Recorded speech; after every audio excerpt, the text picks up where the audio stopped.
Hello again, everyone, and welcome to another episode of On the Range podcast with Hogg Tactical and Kelley Defense. I am Mark Kelley from KelleyDefense.com, and joined with me, as always, is my co-host and friend, Rick Hogg from Hogg.com. How's it going, buddy? Man, Mark, it's going great. Just want to thank you, the viewer, listener, for giving us your most precious commodity, your time to tune in. We couldn't do it without you.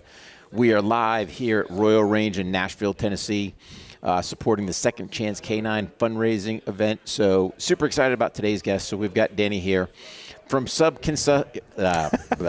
Here we go. You called it, so you have to just blame yourself. I'm going to blame myself. I can talk because I'm going to speak slow.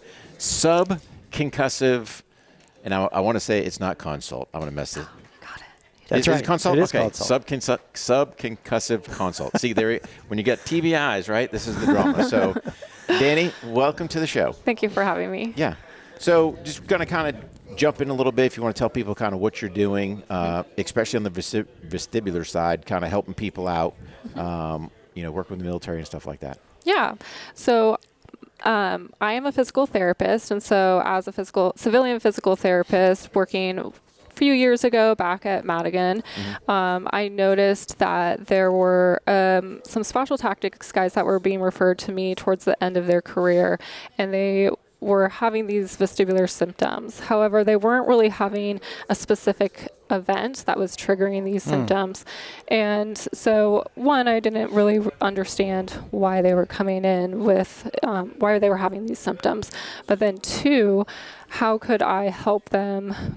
Because they were still performing at a high level, they were still deploying, how could I help them get to that highest level? And I felt that my skills at that time and what was available for my training was really focused in on a lower level clinical side of things, and it didn't offer that high performance vestibular training that I think that these individuals would benefit from. So from there, I really went into the research, and it's certainly developed more and more over time since then. And, I thought that it's really likely due to their repeated subconcussive exposures throughout their career, and then the vulnerability of that vestibular system, as well as the central processing in our brain of that vestibular information. And so from there, I really wanted to create something for these tactical professionals so that they can be proactive and really take vestibular capabilities to the highest possible level for them. And what was the core symptoms that you would see, the most common amongst all those symptoms?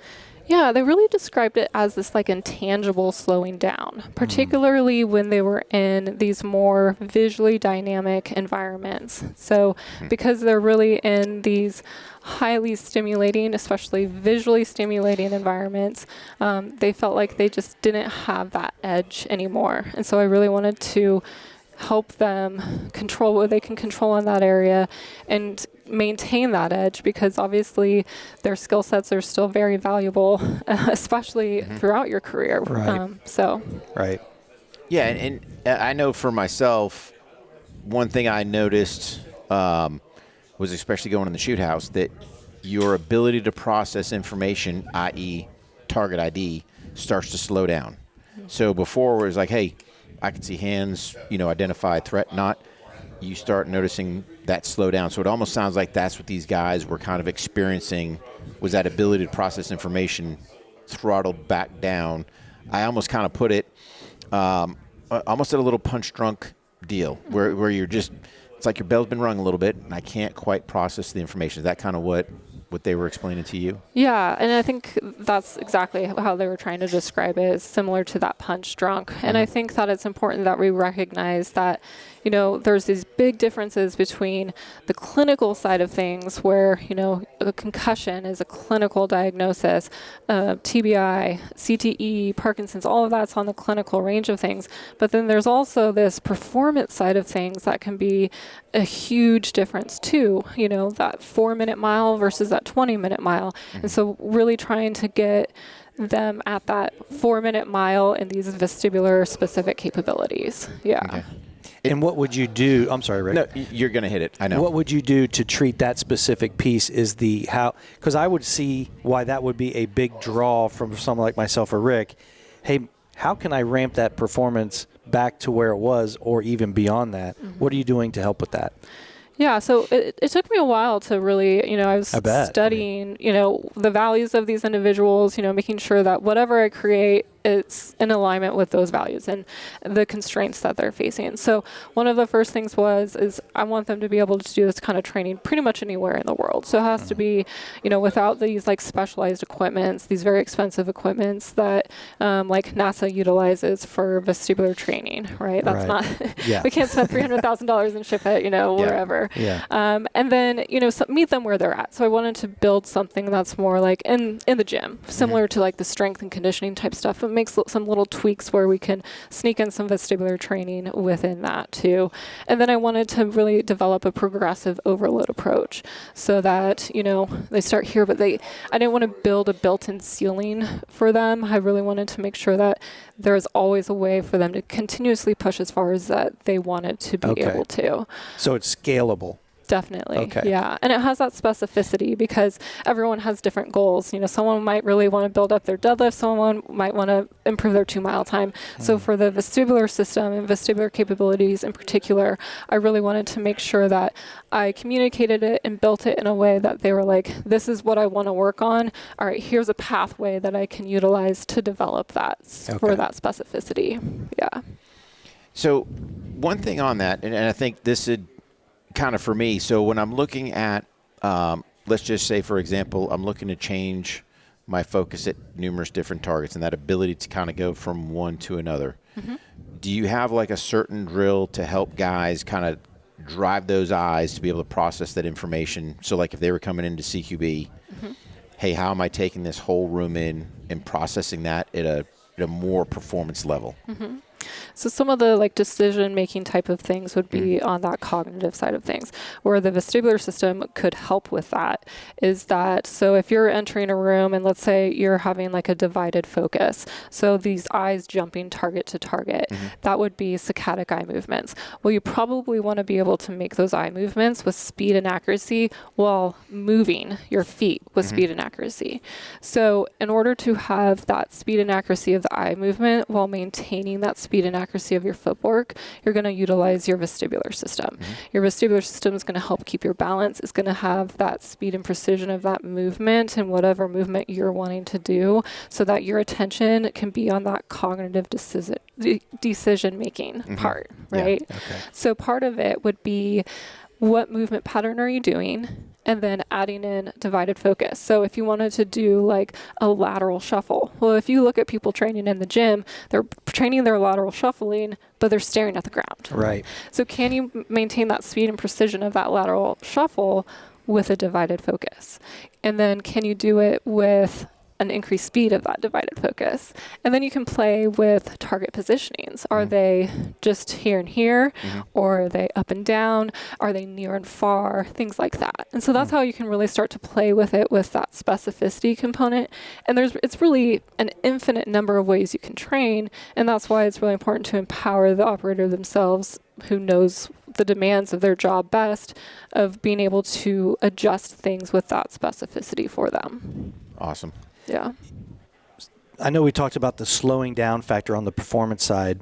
Now, the other symptoms like, maybe some dizziness or a little bit of fog of the brain or lightheadedness type thing when you start to transition or index from side to side.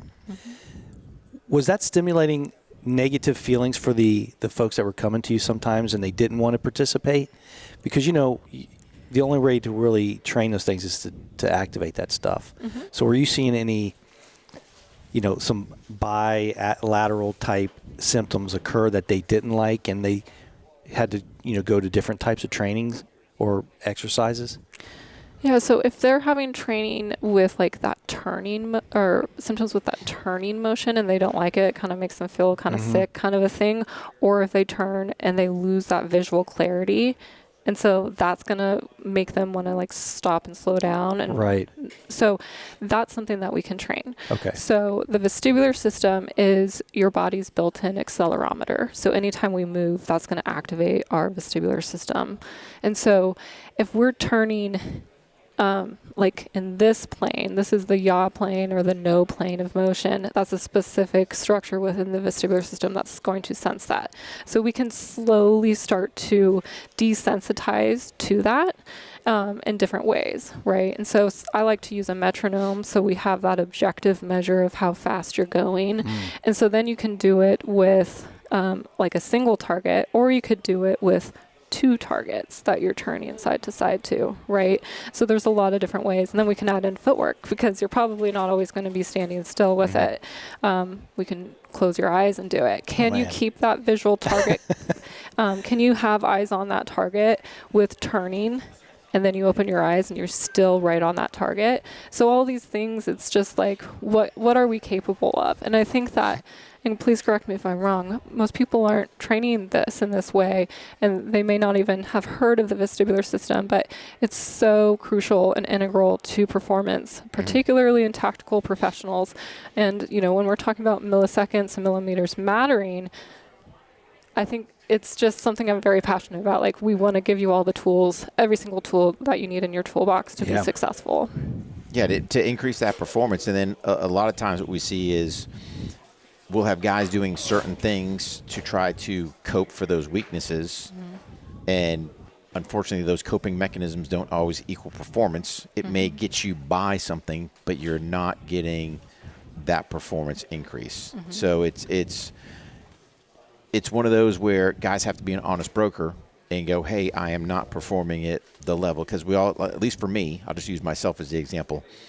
I knew things were dropping off. Hey, my ability, I just dubbed it to process information, right? My ability to sit there and move, look at these targets, take in this information wasn't quite there. Certain directions would cause me, hey, I'm not as stable as I should in my feet. I know we had some eye convergence issues. Like, we got a bunch of dramas going on. Thank you, Uncle Sugar, for all that. But is there like a baseline test that you can put guys through to kind of go, hey, here's what I'm seeing from a performance level, and kind of build, I guess, for lack of better terms, a performance package for them to increase their capability? Yes, I like to start with all 6 planes of motion at, like, so we're moving in the yaw plane of motion, this turning no, and we're doing it a certain, I think I have it as like 10 reps, and then you have that 30-second rest. Then we're going to move on to the side bending, right? So those threshold assessment type movements. Can you do that? 30-second rest. All right, we're going to do that high security, that pitch plane type movement. And then we do the side to side, front to back, up and down. So those are the 6 vestibular planes of motion. And so that's how I typically introduce it, is that you're going to go through a sequence of the 6 planes of motion. It's really just one single target focus as you're doing it. It's a pretty, you're either standing still or you're just doing some basic movements. And so it's a pretty safe thing. And then we have that objective time between. And then it's like, can you do that? Do you feel really sick after? I mean, sometimes people really don't feel good after, which is pretty incredible at how high of a level they're still performing at and how they're compensating. But you can imagine how this can impact the stress in these situations and the cognitive abilities, but also sleep and all of that. The vestibular system has an effect on all of these things. So. Awesome. Yeah, just watching you do that started to make me But what are the tangibles that you extrapolate? Like, what data points? Is it speed, or just whether or not their comfort level at some of those motions? How do you measure that? So it depends on each level. So there's a progressive level. So I've developed these, what I just call developmental pathways for these specific planes. So I did it for the 3 angular planes of motion. And so they'll start at like a level 1 and they can progressively move further. So that's one way you can do it. But another way is the tempo at which you're moving. So utilizing that metronome. And then it would be looking for that loss of speed and precision. So it's really, there's a lot of different variables that are involved, and we're kind of looking for each of them. But I am also wanting to know, are you feeling nauseous? Are you getting a headache? Are you just not feeling good? Right. Kind of a thing. And then you have to stop, pull back, rest. You might be done for the day in this kind of sense. But, the vestibular system and the brain, they adapt quickly. Like, it's pretty incredible how quickly people can feel like improvement with some consistent training, because our brain and our vestibular system, it likes to be stimulated. Yeah. Yeah. Yeah, and I know we were talking kind of prior to the show. You've got your website, which let's grab your website one more time so everyone knows. Subconcussiveconsult.com. Okay. And then in turn, we were talking about you're putting out a bi-monthly newsletter. Yes. Kind of give guys some education on that as well. Now, with your website, is there a way that can somebody kind of get, I hate to use the word eval, but can they interact with you on there? Or if I'm sitting there trying to go, hey, I'm looking for a performance test, or is that all kind of in person, or is there tools in the website they can use to actually get in direct contact with you and kind of get that evaluation?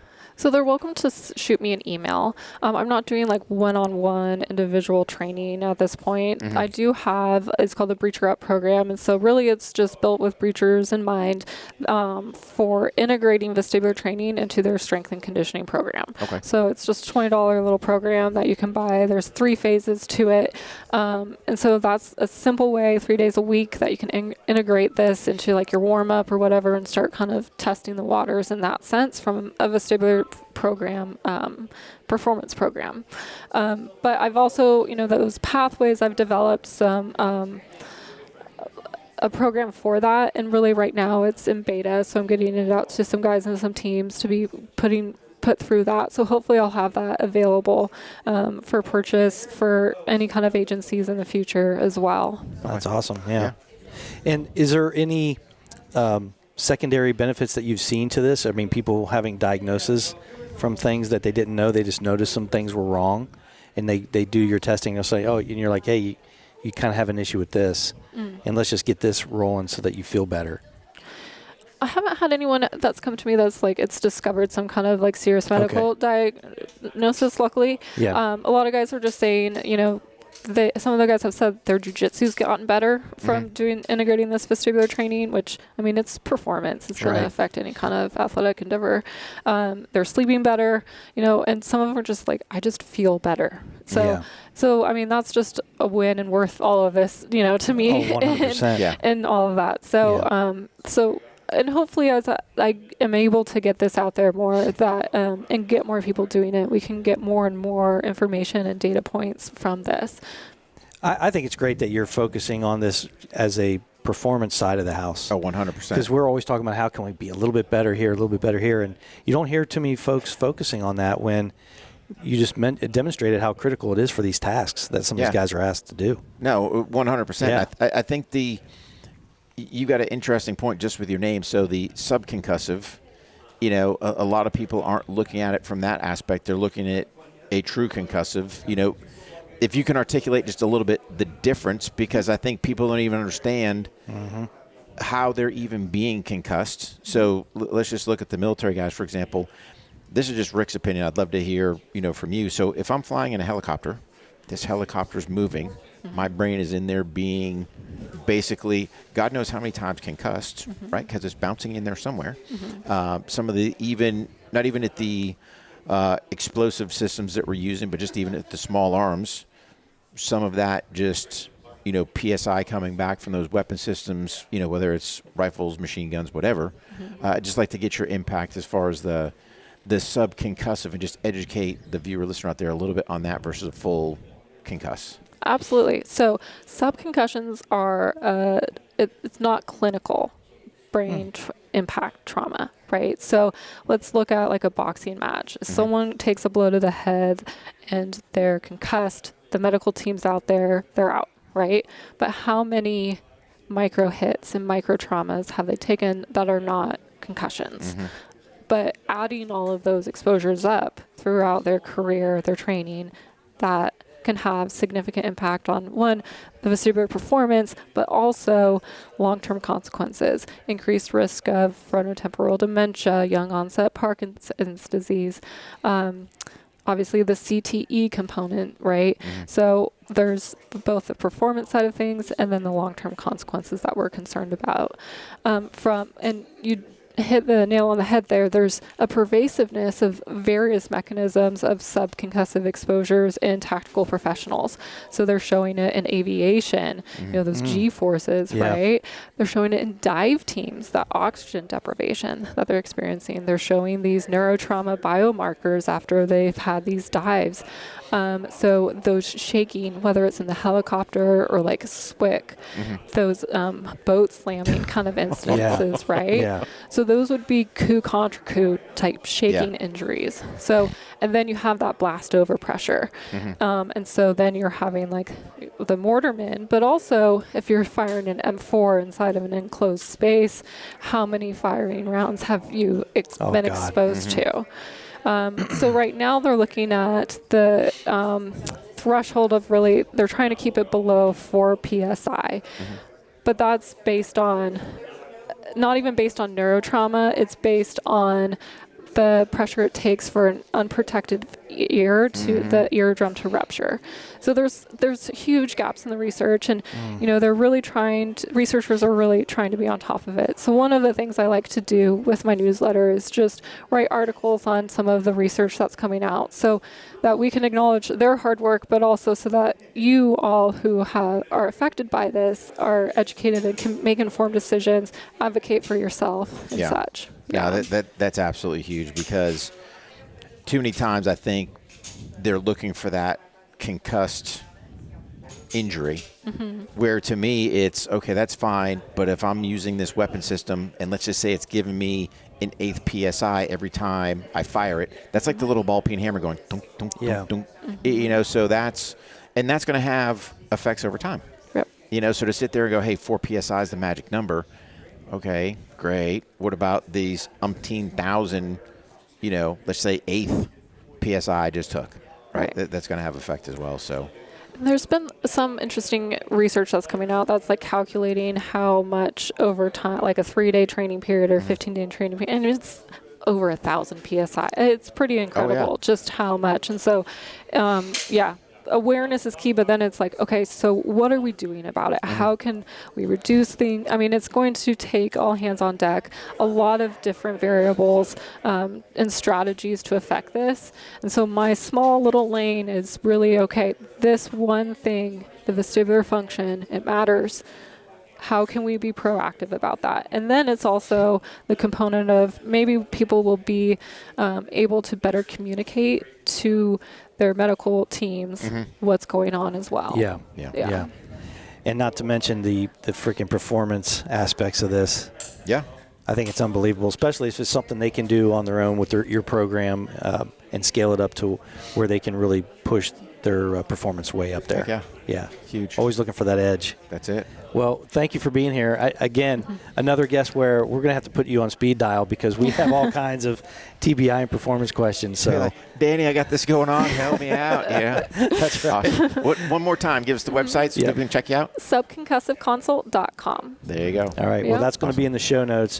Wherever you are, thank you for making this part of your day. And if you enjoy this content, make sure you check out the crew membership at ontherangepodcast.com, because the show always continues, Rick, on the crew members page. Yes, it does. And for the rest of you guys, don't forget, train hard, stay safe, and we'll see you on the range.